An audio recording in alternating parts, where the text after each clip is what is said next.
حضرت جابر کو بہت پیچھے دیکھا. حضور نے فرمایا جابر کیا بات ہے؟ کہا یا رسول اللہ پیسوں کی کمی ہے اس لیے کوئی طاقتور اونٹنی خرید نہ سکا, یہ لاغر اونٹنی ہے چل نہیں پا رہی, غزوے میں جا رہے ہیں. حضور نے فرمایا پریشان کیوں ہوتے ہو؟ شان رسول سماعت فرمائیں. فرمایا جابر میری اونٹنی پکڑو. آپ نے اپنی اونٹنی کی نکیل ان کے ہاتھ میں دی. فرمایا لکڑی ہے, کمچی ہے؟ فرمایا ہاں. کلا. آپ اس اونٹنی پر بیٹھ گئے. بیٹھنے کے بعد ہلکی ہلکی ضربیں لگائی. رحمت للعالمین ہے, جانور کے ساتھ بھی یہ سلوک ہے, لیکن اس کو زور سے نہیں مارا, ہلکی ہلکی ضربیں لگائیں. قسم خدا کی اس میں جیسے بجلی آ گئی. وہ جب سرکار نیچے اترے بڑے تیزی کے ساتھ دوڑنے لگی. فرمایا عبداللہ نکیل چھوڑ لپٹ. حضرت جابر جب دوڑتے ہوئے اس کے گردن سے لٹکے اور لٹکنے کے بعد میں اس پر سوار ہو گئے. اب تو صاحب روکے تو رکنے کو تیار نہیں. ادب رسول اعلان کر رہا ہے کہ ٹھہر جا. کہ سرکار کیا کروں, اس میں تو بجلی کا کرنٹ آ گیا. ٹھیک ہے. وہاں سے جب غزوہ ہوا سرکار لوٹے تو لوٹ کے ٹائم پر جوانوں کی سرکار کا انداز کلام کیا کہنا, کیونکہ جوان وہی باتوں کی طرف توجہ رکھتے ہیں. بات کرنے کا انداز نبی سے سیکھو. میرے پیارے پیغمبر صلی اللہ تعالی علیہ وسلم نے حضرت جابر کو دیکھا تو فرمایا, کیونکہ جوان دو ہی باتیں, ایک تو شادی کا خیال آتا ہے اس کو, یا تو کمائی کا, اسی دونوں چیزوں کے اندر ہی رہتا ہے. حضور نے فرمایا جابر شادی کر لیے ہو؟ فرمایا ہاں یا رسول اللہ شادی کر لیا ہوں. سرکار نے فرمایا کیا کنواری لڑکی سے کیے ہو یا شادی شدہ؟ فرمایا یا رسول اللہ میں نے شادی شدہ خاتون سے شادی کیا ہے. فرمایا کیوں؟ کیا اچھا ہوتا کہ تم کنواری سے شادی کرتے, تمہاری عمر بھی کم ہے. فرمایا یا رسول اللہ احد کا معاملہ تھا, ابا جان نے بڑی ذمہ داری تھی, ایک دو بہنیں نہیں بلکہ 9 بہنیں چھوڑی ہے, اور وہ اس قابل نہیں ہے کہ گھر کے کام کاج سنبھال سکے. تو میں نے سوچا کہ گھر کے کو سنبھالنے کے لیے کوئی تجربہ والی خاتون چاہیے. میرے بہن کی عمر کی لڑکی سے اگر میں شادی کرتا یہ جھگڑتی لڑتی اور گھر کا نظام درہم برہم ہو جاتا, اس لیے پرروک خاتون سے شادی کیا تاکہ میرے گھر کا نظام درست رہے. پیارے پیغمبر صلی اللہ علیہ وسلم نے یہ تربیت یافتہ صحابہ کرام کو دیکھا تو بڑے خوشی کا اظہار فرمایا. کسی لیے تو پیغمبروں کو تربیت رسول حاصل تھی, اس لیے پیغمبر صلی اللہ علیہ وسلم نے ایک دو نہیں 1 لاکھ سے زیادہ صحابہ کے بارے میں فرمایا اصحابی النجوم بأیہم اقتدیتم اہتدیتم. میرے صحابہ ستاروں کی طرح ہیں, ان میں سے تم جس کی پیروی کرو گے ہدایت پاؤ گے. سبحان اللہ سبحان اللہ. یہی وہ مقام ہے, یہی وہ جگہ ہے. کہ کسی نے کہا بڑی اچھی بات, منزل کا کچھ پتا نہیں جائے کہاں یہ راستہ. منزل کا کچھ پتا نہیں جائے کہاں یہ راستہ, چلتے ہیں بس قدم قدم نقشے قدم کو دیکھ کر. کس کا شعر ہے مجھ کو نہیں معلوم, مگر اچھا لگا میں نے پڑھ لیا. میں نے بولا چلو میرے امام کے شعر کو بھی دیکھیں گے. یہ تو ایسا ہی شعر ہے یقین جانیے کہ جنگل کے شعر بھی اس سے کانپتے ہیں اپنے مفہوم کے اعتبار سے. شاعر نے کہا تھا منزل کا کچھ منزل کا کچھ نہیں پتا جائے کہاں یہ راستہ, مگر حق آگاہ شریعت کے رموز سے واقف تو طریقت کی راہیں بھی اس کے لیے آسان. دل و دماغ محبت رسول سے معمور تو معرفت اور حقیقت کے راہوں سے بھی واقف. انہوں نے یہ نہیں کہا کہ منزل کے نہیں کچھ پتا جائے کہاں یہ راستہ. یہ حق آگاہ آواز دیتا ہے تیرے غلاموں کا نقشے قدم ہے راہ خدا. کیا کہنے, واہ واہ واہ اللہ. تیرے غلاموں کا نقشے قدم ہے راہ خدا, وہ کیا بہک سکے جو یہ سراغ لے کے چلے. سبحان اللہ سبحان. نعرہ تکبیر, نعرہ رسالت, خلیفہ حضور بادشاہ اسلام مفتی اعظم برار. بہنوں کا یہ خیال, باپ کے کہنے پر آج ہمارے معاشرے میں ماں باپ کا انتقال ہونے کے بعد بیٹیوں کا میکہ ختم ہو جاتا. ان کو آنا گویا ایسا لگتا کہ اب بھابھی کی امال کھا رہے ہیں, اپنے بھائی کا نہیں. ان کے لیے 4 دن بھی گزارنا مشکل ہو جاتا. یہ اپنے معاشرے کی تنگ خیالی کا ہمارے پاس علاج یہ ہے کہ دیکھا اپنی زندگی کو داؤ پہ لگا دیا. یہ صحابی رسول پہلے پیغمبر کی تربیت سے ہم کو ایک اعلان دے رہے ہیں, ایک ہمارے لیے ایک روشن مینار قائم کر رہے ہیں, اور اسی پر چل کر ہم اپنی زندگی کو پرنور بنا سکتے ہیں. آئیے آپ کا یہ معاملہ, پھر اللہ کے رسول صلی اللہ علیہ وسلم جب اس سے لوٹے, حضور سید عالم صلی اللہ علیہ وسلم دل جمعی کا کتنا خیال کرتے. یہ بھی تو دیکھو اللہ کے پیغمبر صلی اللہ علیہ وسلم ان کے پاس گئے یار کوئی کام کے نہیں, ان کے پاس گئے تو کچھ ادھار بھی دیتے نہیں. ارے خدا کے بندے سب سے تم فائدے حاصل کرنے کے چکر میں ہے, یہ کیوں نہیں ہوتا کہ غریبوں کو فائدہ ہم سے پہنچے؟ آپ اپنے فائدے اور مفاد کو تلاش کرتے ہیں, کبھی یہ سوچا کہ اپنے غریب بھائی بہنیں ہم سے فائدہ حاصل کرے اور خوشی خودی ان کو فائدہ پہنچائے؟ یہ خیال ہمارے ذہنوں سے اڑتا چلا جا رہا ہے, یہ خیال ہمارے ذہنوں میں بس نہیں رہا ہے. دیکھا اللہ کے پیغمبر صلی اللہ علیہ وسلم نے دیکھا تو غمگین دکھے, ہے نا. حضرت جابر غمگین دکھے. حضور نے بڑی اچھی بات کہی, جابر ایک بات بتاؤ, اب تمہارے اونٹ میں تو کرن آ گیا نا, بہت تیز چلنے لگا نا, بیچو گے؟ روایت میں آتا ہے کہ حضرت جابر سوچے کہ سرکار کہے اور میں جیسے چیز انسان کی چیز پسند فرما لے, اس سے بڑھ کر کیا. سرکار سب آپ ہی کا ہے, یہ غلام کی ساری چیزیں آقا ہی کی ہوا کرتی ہے. سرکار نے مسکرا کے فرمایا, جابر ہم فری میں نہیں لیں گے, مفت میں نہیں لیں گے, قیمت بولو. حضور کیا قیمت بولو؟ حضور آپ ہی کہہ دیجیے اور دے دیجیے, پھر آپ کو بغیر اس کے لیے چاہیے. حضور نے فرمایا, جابر 1 درہم. حضرت جابر سوچے کہ اونٹ سے بڑا کم ہے 1 درہم. تو مسکرا کر انہوں نے کہا, یا رسول اللہ میرا نقصان ہو جائے گا. تو حضور نے مسکرا کے فرمایا 2 درہم. تو ہمارے سرکار مارکیٹ کے اعتبار سے آپ تو خوب جانتے ہیں ہر علم کو, لیکن قیمت کم ہو گئی. فرمایا 3 درہم. فرمایا 4 درہم, 5 درہم. اب مدینہ تھوڑا قریب آ گیا.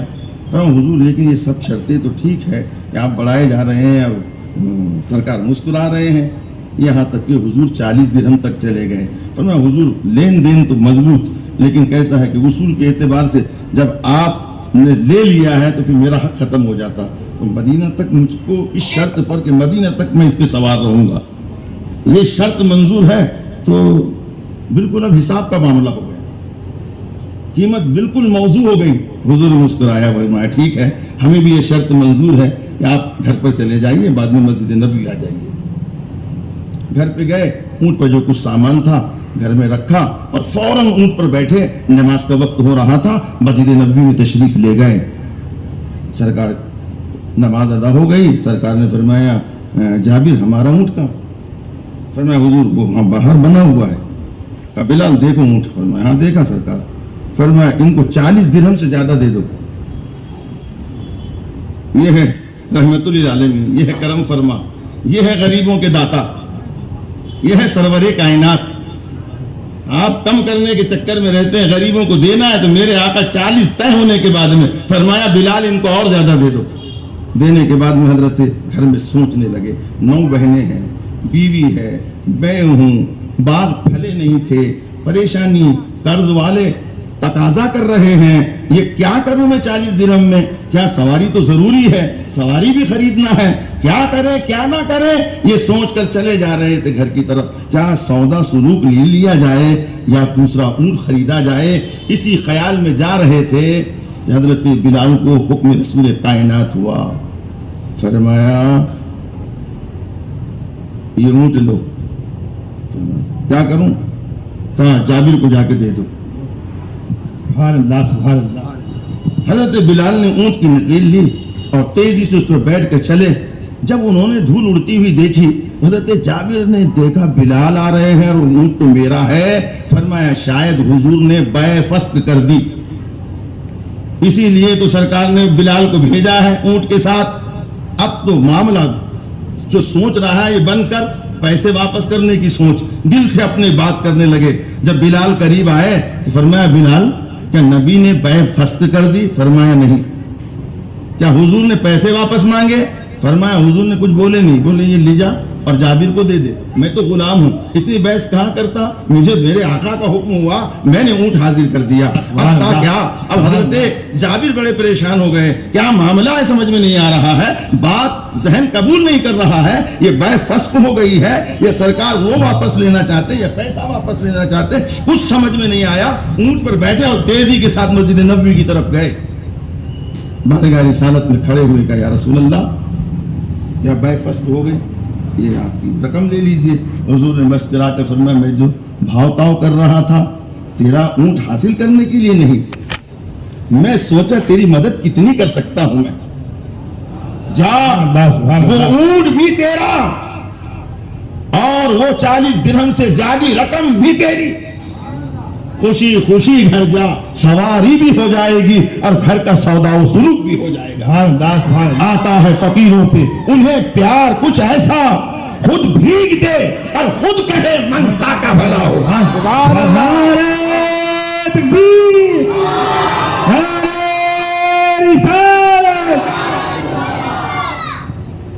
اب حضرت جابر رضی اللہ تعالیٰ عنہ بارگاہ رسالت میں فرمایا اب تو خوش ہو جابر؟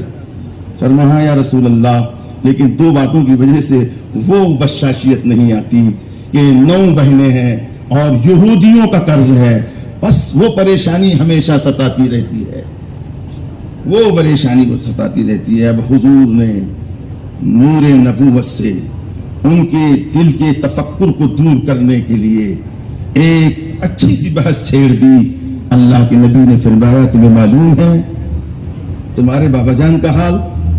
فرمایا یا رسول اللہ آپ ہی نے تو کفن کو نہ سرکانے دیا، آپ ہی نے تو اس چادر کو سرکانے نہ دیا کہ کہیں میرا دل نہ پھٹ جائے اپنے مظلوم باپ کے چہرے کو دیکھ کر جس کو مشرکین نے مسوا کر دیا تھا، مگر ان کے کمال کو تم نے سمجھا، ان کے مقام کو تم نے سمجھا۔ سنو سنو کلما ربہ تفاہا، اللہ نے آج تک کسی میت سے بے حجاب کلام نہیں فرمایا، تمہارے والد ہے کہ اللہ نے بے حجاب ان سے کلام فرمایا۔ حضور نے تو معراج میں بے حجاب اللہ سے کلام فرمایا، آپ نہیں سمجھ رہے کسی میت کی بات کر رہا ہوں۔ یہ حدیث کے الفاظ ہے کلما ربہ کفاہا، کہ ان کے والد نے ان کے رب نے ان سے بے حجاب گفتگو فرمائی۔ اب حضرت جابر تمام تفکرات کو چھوڑ کر پوچھنے لگے یا رسول اللہ بات کیا ہوئی اللہ کے درمیان اور میرے بابا جان کے درمیان؟ حضور نے فرمایا تمہارے والد کو اللہ نے فرمایا تمنا، اے عبداللہ آرزو کر، آرزو کر۔ فرمایا مولا تیری جنت کو دیکھ لیا، کیونکہ شہید ہوتے ہی جنت میں داخل ہو جاتا ہے۔